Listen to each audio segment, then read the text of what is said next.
get off of all the psych meds, start to love myself again, which is, kind of That what we're is even so talking about here. amazing. Sure. Yeah.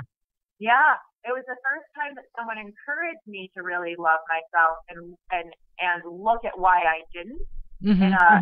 a way that was understanding without judgment. So you actually went to coaching and everything first before you came to school for it. Sure. Yeah. Okay. I did several sessions with a woman who considered, her name's Jennifer Scott, Hmm.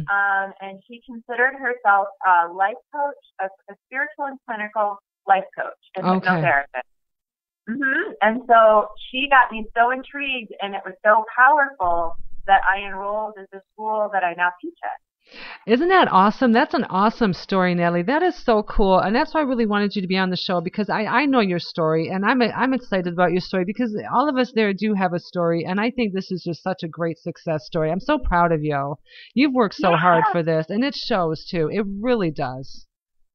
Well, I'll tell you, the one thing, though, that has been the biggest challenge for me to heal, and being on the show and talking about this is kind of really putting myself out there, is this love addiction thing. And when, I really value the fact that you went over all 9 different types, because I've been through all of them. Sure. And I really feel like I still am in that space of a completely closed down, person, where I've been working on my heart chakra, which I know some people who might listen to you might not know what that is, but I've been really working on my heart and loving myself and forgiving myself for everything that I've done to other people and to myself even. And it's a long journey sometimes. It is. And, just being an addict myself and so many different things, it's so easy to close off in our life, and so easy to just say, or not even so much say, but just feel, I just can't handle this right now. I can't handle being in love. I can't handle being here.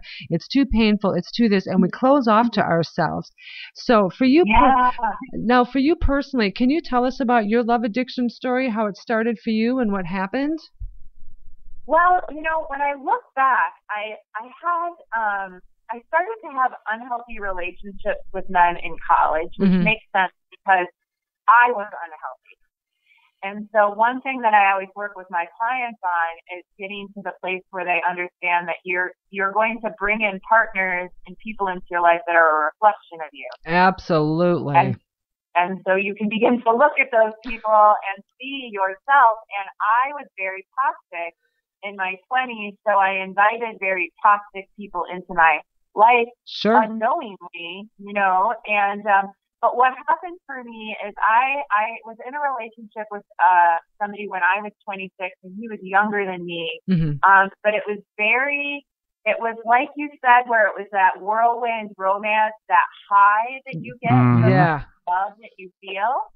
Yeah, and then it was gone within like a second, because of course it probably was never really real in the way that I knew, but I did not know how to handle that. For some reason that I still look at today, is I didn't have the skills to understand that it wasn't me, that I was still a lovable and good enough person. And so one thing that I always think that people struggle with is, what if you're somebody who has an okay childhood and you don't fit into the mold of how a love addict is created?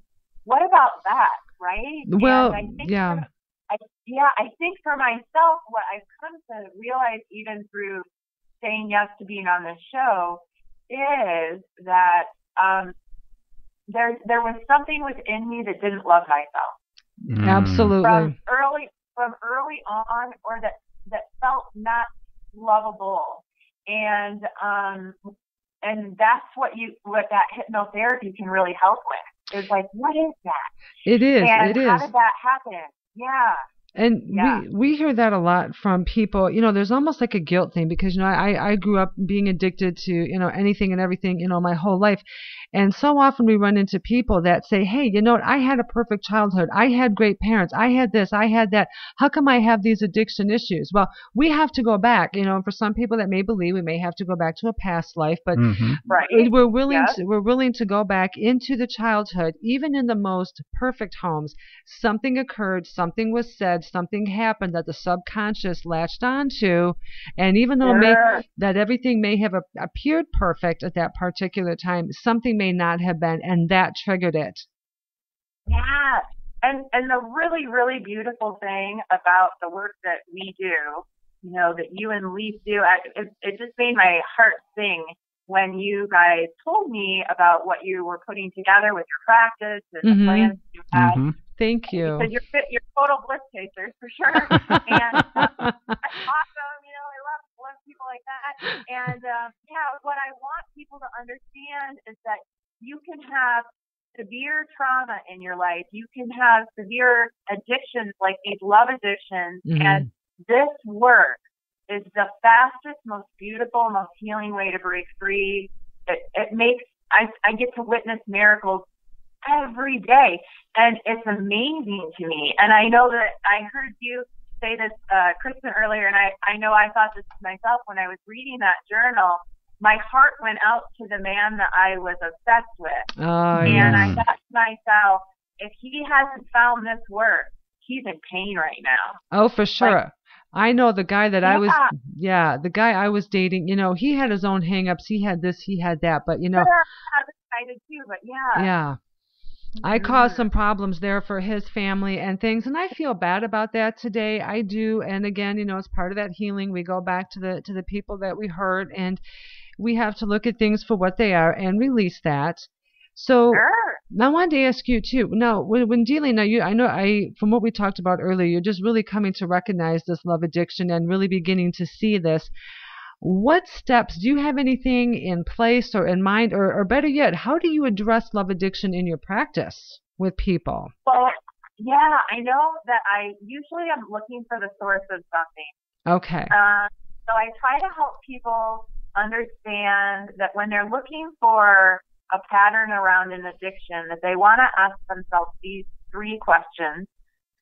What is the emotion that I feel when this comes up for me? What is the belief that I have? What are the stories that start to flow into my mind around this person or this situation that I'm addicted to? And then the other question that you always want to kind of be asking yourself is, where am I feeling this in my body? Yes. We're physical beings with these spiritual souls within us, and our souls, the only way it can communicate is through our body, and that's how the subconscious mind communicates. Yeah. So usually if they have those 3 things for me, I don't need much more other than sometimes all of the healing work that goes around with things that they did with it. And then the really fun thing that people can do around love at all is to just date yourself. Oh, that's awesome.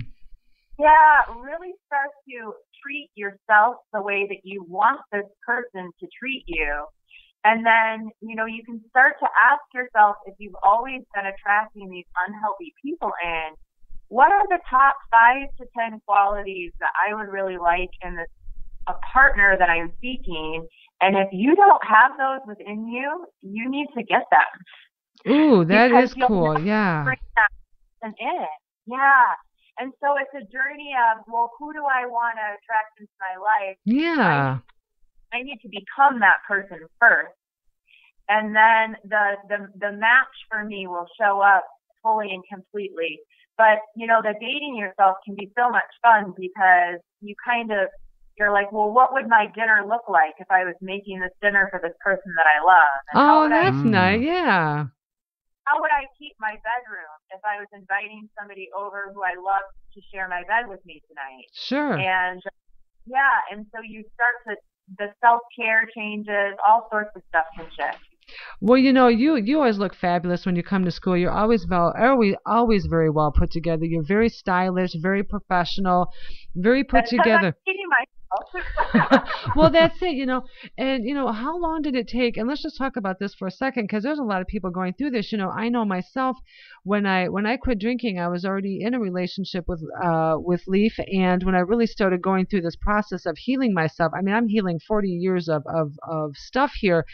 I had to go through the trying to love myself process with already a partner, and I didn't even know where I was. It's so hard. Right. How did you start that in yourself? I mean, how did you really start to feel good about yourself?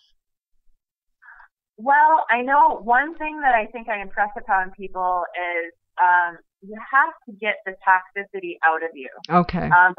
Before you can bring in, you want to kind of do a detox of the stuff that's kind of piled up, so because love can't fit in. And so I know that for physical, really eating clean foods, getting processed foods out of your diet that cause inflammation and anger stuff can be really powerful. So trying to look at the diet and putting clean things in. And then again, doing work like, life coaching, polarity, Reiki, all, hypnotherapy, all the different types of things where you can start to let go of toxic energies and things like that. And then I think it's always a journey that's a return to self. So that brings in that spiritual component is, giving yourself permission to say, who am I? Okay. And who do I want to be? And really doing it about you and letting go of what your family wants for you or your friends want for you or society wants for you, and really being kind of honest with yourself. Sure. Absolutely. Yeah. No, those are all very important points. And I know myself, just trying to get myself to, how do I begin to love myself, and how do I begin this process? And it's so hard to love yourself when you're so far down. But in order to attract any kind of partner, you do have to get rid of that toxicity. Sure do. And look at what you did with your diet. You lost a lot of weight. You changed everything about you. You just went through this total transformation. Yeah, and anyone can. That's what's really exciting is, even just people calling in and listening to a show like this is something that it's a way to empower yourself. Sure.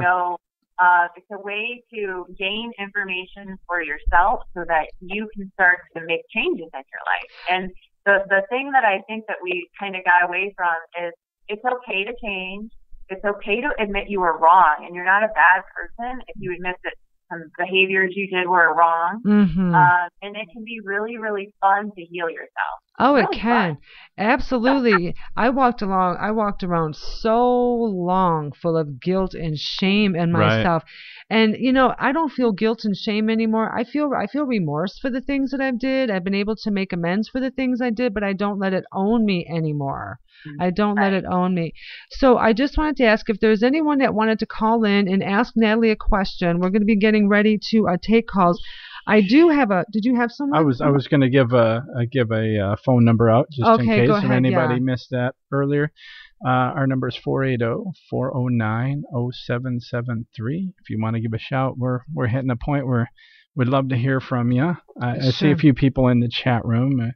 Nancy's there, and I don't know if she's still there, but I do have a question. I do have one question here someone had sent us. So this is for Natalie. So this is a person says, they said, what do I do here? I have a guy I'm dating that will not let me break up with him. He keeps telling me that he will hurt himself if I break up with him. What can I do?